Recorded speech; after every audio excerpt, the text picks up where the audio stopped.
লাউয়ের পাতায় powdery mildew দেখতে পাচ্ছেন। লাউ এবং কুমড়া জাতীয় এমনকি অন্যান্য সকল ফসলের ক্ষেত্রে একটা সুপরিচিত রোগ পাউডারি মিলডিউ।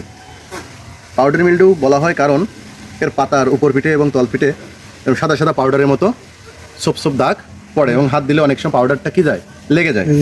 এই পাউডারের মতো এভাবে হওয়ার পরে কিছুদিন পরে এই পাতাটা আস্তে আস্তে শুকিয়ে মারা যায়।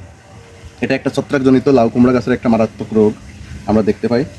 এই পাউডারি মিলডিউ দমনের একমাত্র উপায় হচ্ছে ক্ষেতটা পরিষ্কার পরিচ্ছন্নভাবে চাষ করা এবং বাজারে বেশ কিছু রাসায়নিক ছত্রাকনাশক আছে, যেমন ম্যানকোজেব অথবা মেটালিক্সিন গ্রুপের ছত্রাকনাশক বাজারে পাওয়া যায়, রিডোমিল গোল্ড, ম্যানকোসিল।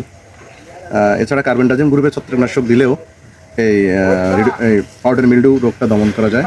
আমরা আজকে প্রয়োগ করার পরে 5 থেকে 7 দিন পরে দ্বিতীয়বার প্রয়োগ করলে আমরা এই রোগটা থেকে মুক্তি পেতে পারি। সাধারণত শীত এবং কুয়াশা যখন অধিক পড়ে তখন এই রোগটা গাছে প্রচুর পরিমাণে দেখা দেয়।